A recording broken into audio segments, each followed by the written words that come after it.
This is gonna take crackerjack timing, Wang. Total concentration. You ready, Jack? I was born ready. Welcome back to Thinking Critical. This is Wes. It's time to go back in the Wayback Machine, do a little bit of retrospective. Today we're going to talk about the career of George Perez, one of the most influential writer-artists in comic book history. Certainly, you could just look at his DC legacy alone, and there, he's in the Hall of Fame. But he also had significant achievements at Marvel and other places. And here with me to talk about that is the award-winning comic book editor and writer, Joe Corallo. How you doing? I'm all right, Wes. How are you? I'm doing fantastic. Next up, we've got the voice of the voiceless, the man of the people. Are you still a comic book hoarder, Eric Breen? I'm looking around, and I'm going to have to say yes. The comic book hoarder himself, the man so cool they call him the Breen. Eric Breen, how are you doing, sir? Fantabulous. So we do know that recently, I think within the last 2 years, George Perez actually had to retire. I think he has a medical condition where he wasn't really able to illustrate comics books anymore, which I thought was really, really sad.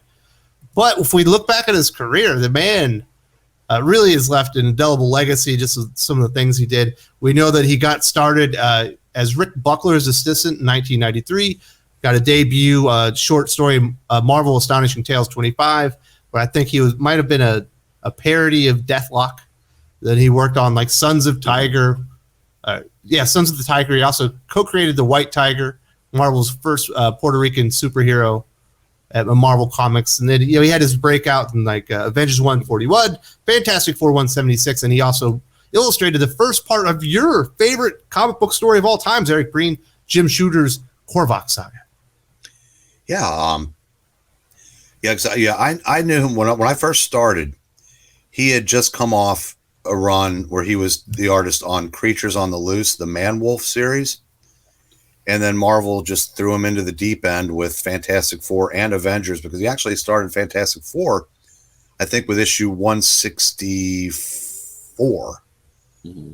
And did the art. He was doing the art on both books through most of 1976. So, and you realized how good he was getting, that he could do 2 team books a month.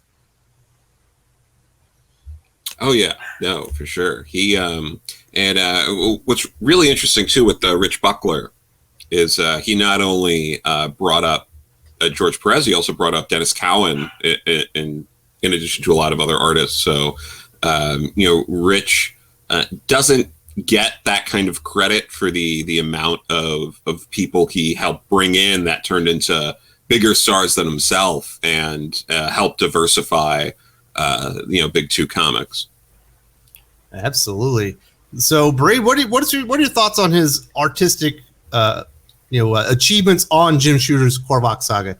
If you go and read some of his DC works that we're going to get into in a bit, they're a little bit more refined, a little bit technically better, but what he did in Korvac Saga really still stands the test of time, and you can see that there's greatness ready to be unlocked. Yeah, well, by that time, I'd seen dozens of his. I read dozens of issues drawn by him, and he was to the point to where if you saw a book, you opened it up and it was George Perez art, you knew you were going to get a great book. In fact, I do say the Korvac Saga is my favorite story of all time. Unfortunately, he didn't stay till the end, and the last 4 issues were done by another artist.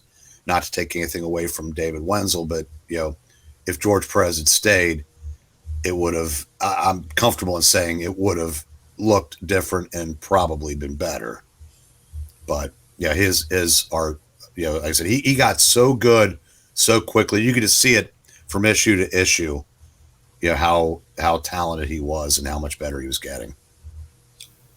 So he kind of starts making his name over at Marvel Comics on a couple of classic story arcs. And then it really happens for him, Joe. He moves over to DC Comics in the early 1980s, teams up with a man named Marv Wolfman. It turns out they're one of the greatest creative duos in comic book history. And we get the new Teen Titans, like starting right off. And they essentially elevate that book up to challenging X-Men as perhaps the premier comic book, in the early 80s to mid 80s. Yeah, I mean, there's some interesting stuff going on here behind the scenes. I don't know if it's ever been like officially just flat out said or not, but I think Jim Shooter should get some credit for the new Teen Titans, because I think it was him rising up that you saw some people who didn't like what he was doing or didn't gel well with Jim in the early 80s jump ship over to DC. And it's hard not to look at George rising and Marv rising, Jim becoming editor-in-chief at Marvel, and the timing of Marv and George leaving for DC seems to kind of fit into this idea that like Marv and Jim probably were not seeing eye to eye on things, and DC had an offer and jumped over there. But what's really ballsy about them doing the new Teen Titans is they just had a failed Teen Titans reboot only a few years before they did the new Teen Titans. So the fact that they were able to convince a reluctant DC to try this property again so soon, and to create, half the roster was new characters, and so many of the villains they were fighting were brand new characters. To take that kind of risk and for it to really pay off was just gigantic at the time. Well, certainly you look at the roster of heroes, we're still seeing them today, but the villains, Deathstroke certainly stands out. I think Brother Blood would have been introduced at that time. Blackfire, we're seeing YA graphic novels. So it's not just the heroes that stood the test of time; it was the villains, and villains are really just so important to comic book storytelling. Yeah, absolutely. There are so many amazing villains introduced throughout the Titans, and obviously, we all know the success of the new Teen Titans is why, Marv and George were tapped to do, Crisis on Infinite Earths. Absolutely. So, Eric, as somebody that got to see this reboot of the Teen Titans that did not go well, and then the new reboot with the new Teen Titans with Marv and George Perez at the helm, what was the secret sauce? What was the magic that separated this from the failed attempt earlier? Was it just the new characters? What was it? Well, the failed reboot was, a team that had been successful before, but I think it was just probably bad timing on their part, because they were doing so much expanding in 76 and 7, and then the implosion happened in 78, but Teen Titans had already been canceled by then. And I think what made Jeanette Kahn and probably Paul Levitz, if he was involved, agree to this was that there were half a team of new characters. So it wasn't just rearranging the deck chairs on the Titanic. They convinced them that they could do some of these characters. So the team gelled. The villains, and we forgot to mention Trigon, Raven's father. It just clicked, and I think the success that X-Men was reaching at that time probably didn't hurt, because whenever there's something good, people hunger for more. This fed that hunger, and the combination of a couple of recognizable characters, because you did have Robin anchoring the team, and Wonder Girl, who was popular in Kid Flash, and then the new characters, and in between her, Changeling, who had been Beast Boy in the Doom Patrol prior to that. Yeah. So I think it was just a combination of the two, plus the dynamic storytelling ability of Marv and George, that just made that take off. Yeah. What's crazy, Joe? If you think about that team, you've got your street level hero, so you can do street level stories, with Robin being the focal point. You've got your magic with Raven. You got your cosmic stuff you can go with Starfire. You've got your super powered heroes like Wonder Girl, Flash and stuff. So really, you could go with so many angles, and it made the team really flexible. Like, you could do so many different things and bring in villains from all over the universe, literally from every realm, to come and challenge the team. Oh yeah, no, there were no, just the way it was all set up. Very few restrictions on what they could do. They tapped into everything. They could mine old members like Aqualad, and so you had all these different, Speedy, but you could do that. You could have characters leave, come back, guest for like an arc, and leave. continuing to develop characters like Deathstroke, like, Deathstroke the Terminator from issue 2 is far more developed by the time you get to the Judas Contract. There's just, it's such George was just firing at all cylinders at that point. It's such great work he's doing. At that point, I mean, it's George and Byrne who are dominating the early 80s, and it's hard to find another time in comics where you had like two juggernauts like that, one at each company, putting out that kind of work in that volume that was also of that high quality. Yeah, it's great. So, Breen, what's about the Judas Contract? That's certainly the story that has stood the test of time, is generally considered the greatest Teen Titans comic story ever told. I personally love it. There's a little bit of controversy, I guess, with Tara. It's some of the things that happened between her and Deathstroke. But it's magnificent. What was it when you read it the first time? Did you know that you're reading, a classic comic story? Yeah, I think so, because what made that story so unique at the time was they introduced the Tara character, and they let you know almost immediately that she's not on their side, because her inner monologue is all how she's gonna take him out, blah blah blah. But her brother is a member of another hero team, so at the end of the story, she's gonna see the light. She's gonna realize she needs to fight on the side of the angels, because that's how comics work. And she's gonna realize she loves Beast Boy, and she's gonna turn over and save him, right? Until it didn't, and. She went too crazy for Deathstroke. What are you doing? When she comes out with the shorty robe, the high heels, smoking the cigarette, all made up.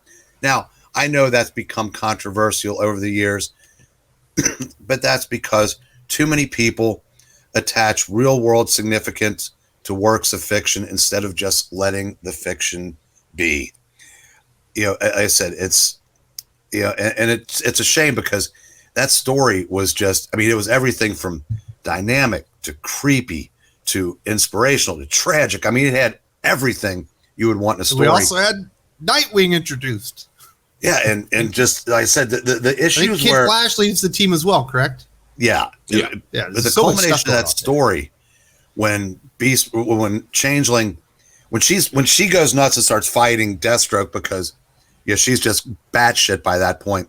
And poor Gar is going, see, I told you she was on our side. And no, I said, like I said, great story. Everybody. Yeah. So, Joe, what did you think about the Nightwing costume? Obviously, it's of the era. George would have designed it. He's got the big collar. It looks like it's got rhinestones on it. Yeah. No, I love that costume. It's hilarious. I think it's perfect. No, it's really great. And again, the cool blues to separate it from, the red, yellow, green that you normally see on a Robin costume. It all felt very, intentional.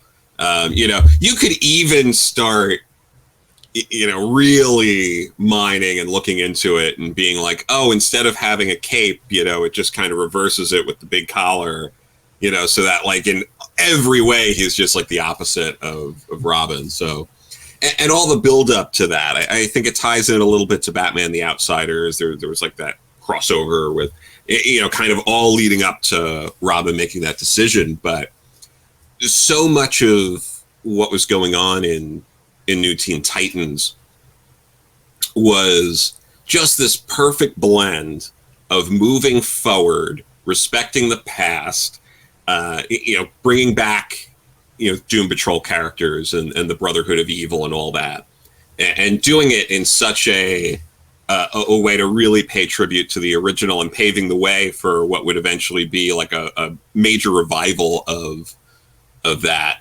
franchise for a time.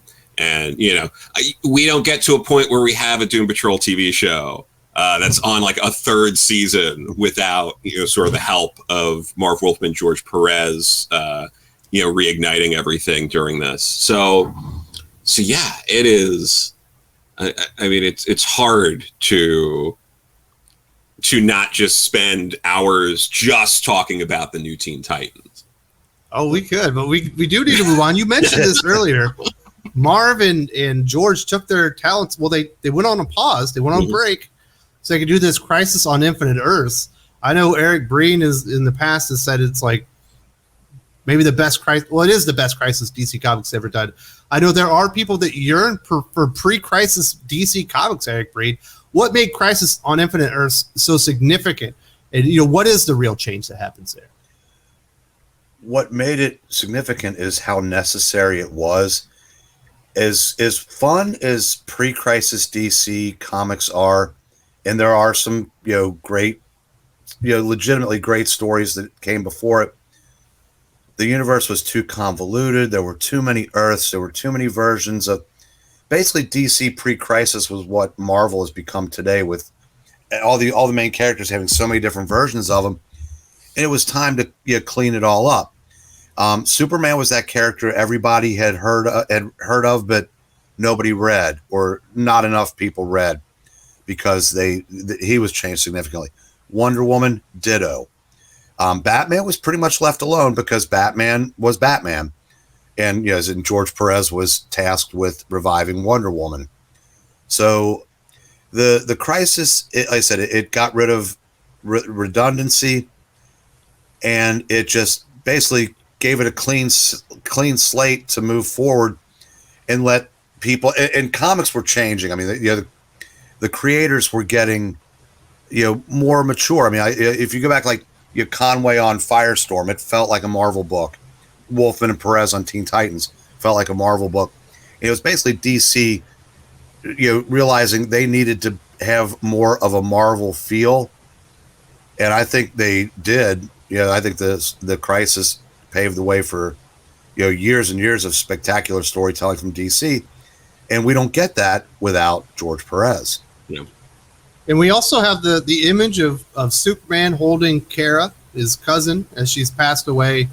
It's a meaningful image, and it really showed that there were new stakes in DC Comics, Joe, where you could lose somebody, you could lose a Kryptonian, here and there. Yeah.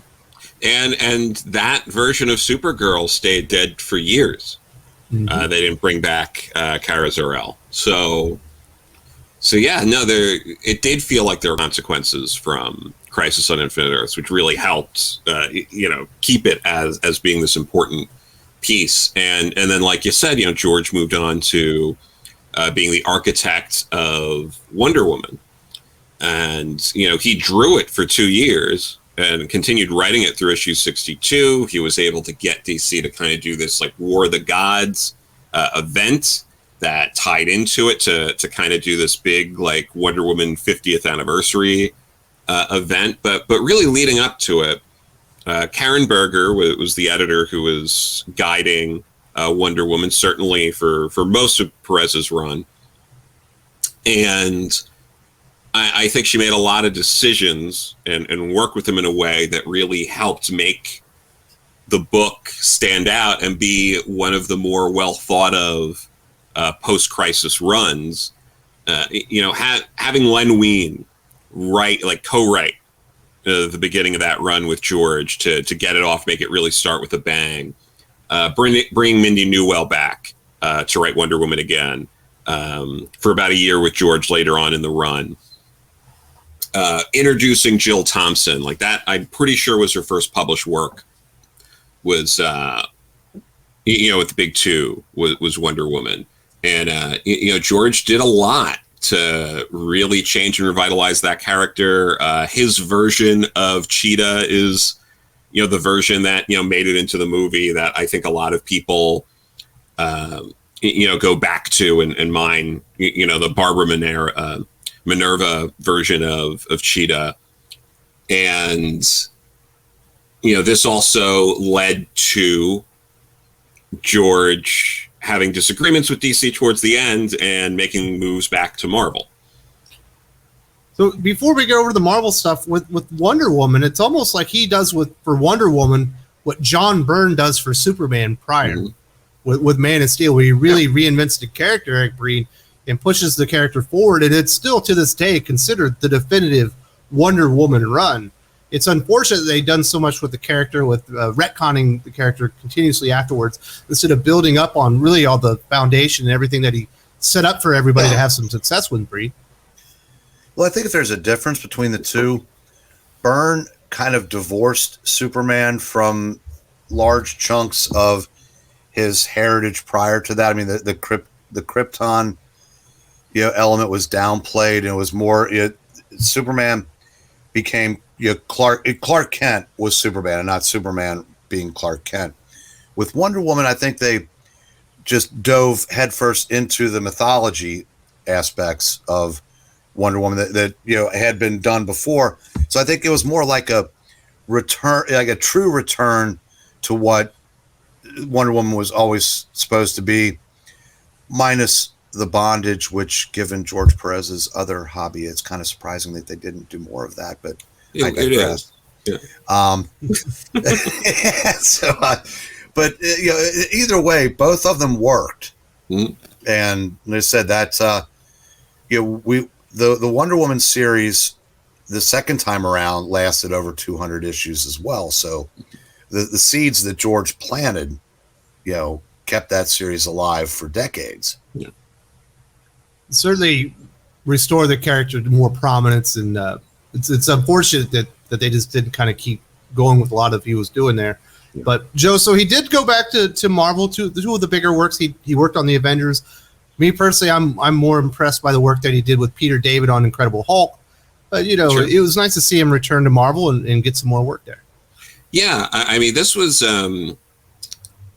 part of all that was he's trying to do War of the Gods, and then he's also doing Infinity Gauntlet, and he wasn't able to finish Infinity Gauntlet. We all know, like, Ron Lim took over towards the end, doing is the best George Perez impression he could.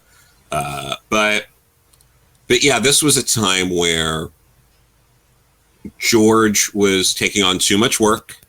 He's writing a bunch of stuff, drawing multiple books a month.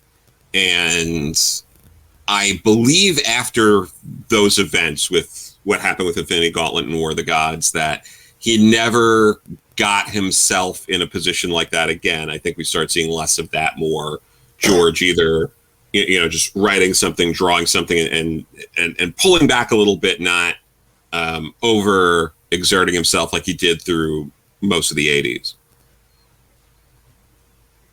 It's a pretty crazy experience there, Brady. He certainly extended himself too far. How was it that he was able to do multiple books, like illustrating and writing a month? That he must have never slept. Yeah, that's a great question. And if I ever met him, I would ask him. I said, how were you able to do? There had to be some kind of trick he could employ, like an assistant, to get all those figures into so many panels. Because if you go through Crisis on Infinite Earths, you can read that once a year for the rest of your life, and you will catch things you didn't see before every time. Because unless you just literally take a magnifying glass to every panel, and if you do, you realize all those characters that are just infinitesimal in panels, they look like who they're supposed to look. I mean, it's amazing, and I'd love to know how he did that. Yeah. Yes, that's absolutely a craftsman. Is there anything about his return to Marvel that really stood out for you? After he kind of left DC there, Bree. Honestly, I'm far more familiar with his career up to the point where he started Infinity Gauntlet. As far as what came after that, I'm not even really sure what all he did for Marvel. I know he ended up doing independent work later, and so unfortunately, I probably can't go into enough detail on that because I just don't remember. Is that kind of like the end of his prime there, Joe? Because I know we worked on Superman. That did not go well during the New 52. According to him, there was way too much editorial interference on what they wanted him to do with that series. I know he returned to the new Teen Titans again. Mm-hmm. He kind of bounced around, but he never really, he never really had that thing where it was like, wow, look at this Wonder Woman. This is definitive. Or Crisis on Infinite Earths or the new Teen Titans. He's still great, but those really stood out.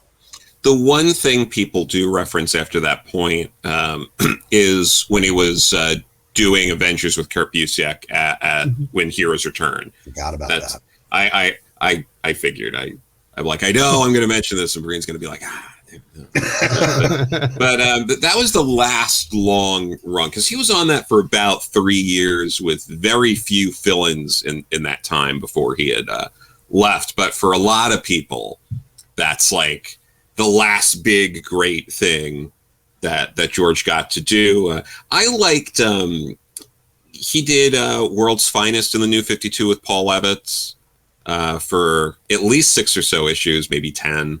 And the World's Finest were Power Girl and Huntress. It was all Earth 2 stuff and tied into the Earth 2 New 52 book that was going on there. And, that was interesting. But yeah, he's done a little bit of, independent. He had like a mini series of Boom in the 2000s, or it might have been the 2010s and things like that. But, he's all since retired the past few years. As you cited, health issues with his sight. I've gotten to just meet him like a couple of times at different cons, have a few things signed. And, I got a quick Superman sketch and a quick Deathstroke sketch from him. When he was doing Deathstroke, it's like a head sketch, and he's with the shoulders, he's got the sash that's supposed to be all the big bullets, and he just made a joke being like, I'm making sure he can pick any color lipstick he wants. So he's putting them all in there. But yeah, he's had such a major impact throughout comics for both companies, very similar to John Byrne. And you could probably look at their careers and yeah, I mean, like George Perez, when you add that, Kurt Busiek's Avengers run, probably kept George in prominence a little longer than John Byrne, because that I think went into like 2000, 2001. And I think John Byrne was more or less by the late 90s winding down. But yeah, they have very similar careers in length. And there was one more thing that I've forgotten, the JLA Avengers. Right, 2003. Yeah. That was 4 issues. That was he wrapped up Avengers before doing that. So that's one of the last. I remember I picked that up as that was coming out. Because Wes, that was supposed to happen in the early 80s. Yeah. And some stuff got in the way, and then for some reason, when Marvel and DC were on very friendly terms in the 90s and were doing crossovers left and right, somehow that still didn't get made. And then 2003, they were able to do it, and those are 4 issues that, if you ever get a chance to read it, do. It's a great story. Yeah. Awesome. So obviously he's had a lasting legacy, a real impact, multiple characters, multiple team books.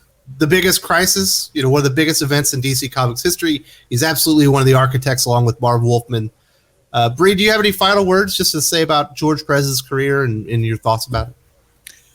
Other than the greatest team book artist in the history of comics, I think, that's pretty safe in saying that.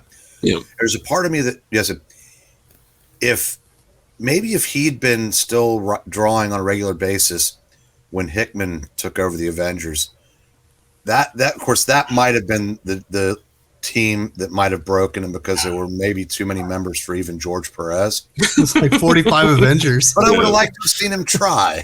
No, it's great artist. Nobody better suited for team books, and just if the story was big enough, you needed George Perez. Yeah, absolutely. All right, Joe, do you have any final words or context to place on George's career as we finish this video up? Yeah, I mean, I think it would be hard to find anyone who's getting into comics and going back and checking out what's important that hasn't stumbled onto any of George Perez's work. If you are unfamiliar, definitely check out those kind of works like the new Teen Titans, Crisis, Wonder Woman, Kurt Busiek's Avengers, things like that, all have, Infinity Gauntlet, all have a lot of merit. The Avengers and Fantastic Four stuff he was doing, it's collected, but it's not as easy to, like, there are easier ways to get some of the other stuff. But yeah, like the Korvac Saga's collected.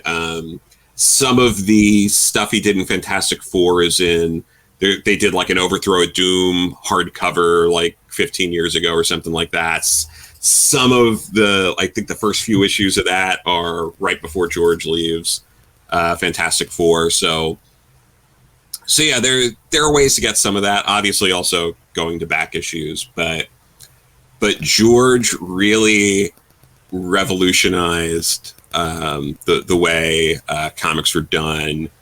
Along with John Byrne, the industry really transformed in the 80s. We wouldn't have had the same kind of artists coming up. I don't think. I don't know if you have the Image Revolution with the people involved without it, because they got involved because of people like John Byrne and George Perez. It's very clear. I mean, I think that you can't undervalue that, and it's easy to. A lot of people will make comments about like this looks dated or this and that, and I think they're more commenting on things like the hairstyle and the styles of the time more so than the artwork, because you see so many artists took a lot of what George was doing with like the tall panels. He was always using tall panels and things like that, and yeah, he's a living legend. It's horrible that we've been robbed of more George Perez comics because of his health, because he's still a fairly young man. He's not even 70, considering the breadth of his work. The fact that he's under 70 is, it's astounding. And if he ever ends up doing conventions or anything like that again, and you get a chance to see him, you should do it. Well, thank you very much to Eric Breen and Joe Corallo for coming on here talking about the career of George Perez. Obviously, we couldn't cover everything. Definitely let us know what your favorite story is. What do you think people should go check out if they want to see the best George Perez story you've ever seen illustrated or written? Definitely let us know in the comment section, and thank you very much for joining us.